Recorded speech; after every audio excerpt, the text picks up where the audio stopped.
मध्य प्रदेश में लव जिहाद को लेकर चल रही सियासत में अब भाजपा प्रदेश अध्यक्ष विष्णु दत्त शर्मा ने अपना बयान देते हुए कहा कि लव जिहाद पर भाजपा आज से नहीं सालों से काम कर रही है। वी.डी. शर्मा ने कहा कि मैं मुख्यमंत्री शिवराज सिंह चौहान को बधाई देता हूं कि उन्होंने लव जिहाद पर कानून बनाया। वहीं उन्होंने यह भी कहा कि ऐसे लोगों को बख्शा नहीं जाएगा जो प्यार के नाम पर लड़कियों को खुला बहला फुसला कर धर्म परिवर्तन करवाते हैं।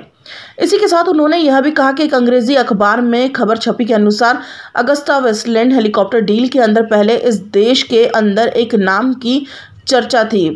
पूर्व मुख्यमंत्री कमलनाथ के भांजे रतनपुरी का, जिसका नाम उस डील के अंदर आया था, जिसको लेकर वहां के प्रमुख राजीव सक्सेना के बयान भी दर्ज हुए थे, जिसमें समाचार पत्र के माध्यम से जानकारी पूरे देश को मिली थी कि उस अगस्ता वेस्टलैंड में कमलनाथ का ही नहीं बल्कि उनके बेटे नकुलनाथ का नाम भी उस केस में आया था।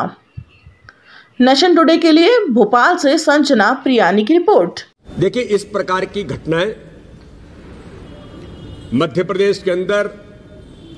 भारतीय जनता पार्टी की सरकार ने बलात्कार को लेकर के, मुझे ऐसा लगता है कि देश के अंदर पहला कानून मध्य प्रदेश के अंदर भारतीय जनता पार्टी की सरकार ने बनाया था। और आज फिर लव जिहाद को लेकर उस पर गंभीरता के साथ कानून बनाकर हमारे महामंत्री भगवान दास सबनानी जी आज मेरे साथ हैं यहां पर। भगवान दास सबनानी जी भोपाल के अंदर लव जिहाद पे आज से नहीं, कई सालों से इस पर वो काम करते रहे। इस प्रकार के लव जिहाद के प्रकरणों को पकड़ना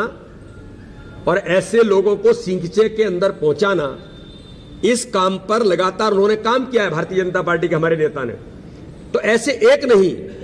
मध्य प्रदेश के अंदर एक कानून लव जिहाद को लेकर के जो आ रहा है कि धर्म के नाम पर जिस प्रकार से प्यार के जाल में फंसाकर धर्मांतरण करना, यह बहुत ही गंभीर विषय है इस मध्य प्रदेश के लिए, नहीं पूरे देश के लिए। मैं मध्य प्रदेश के हमारे मुख्यमंत्री माननीय शिवराज सिंह चौहान और मध्य प्रदेश की सरकार को बहुत हृदय से धन्यवाद देता हूं और आभार व्यक्त करता हूं कि इस कानून से हमारी इन बेटियों को जो चंगुल में फंसा करके धर्मांतरण करते हैं, इस चंगुल से बचाने का काम मध्य प्रदेश की सरकार आज जो कानून बना करके कर रही है, ये बहुत हमारे लिए, हम सबके लिए गौरव का विषय है। और उन बेटियों के लिए कि जिन बेटियों को जाल में फंसाकर उनका धर्मांतरण करके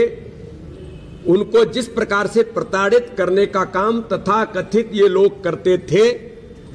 उन लोगों को एक जवाब भारतीय जनता पार्टी की सरकार और उनको जेल के अंदर सींचे में पहुंचाने का काम सरकार करेगी। इसके लिए मैं सरकार को बहुत बहुत बधाई और शुभकामनाएं देता हूं।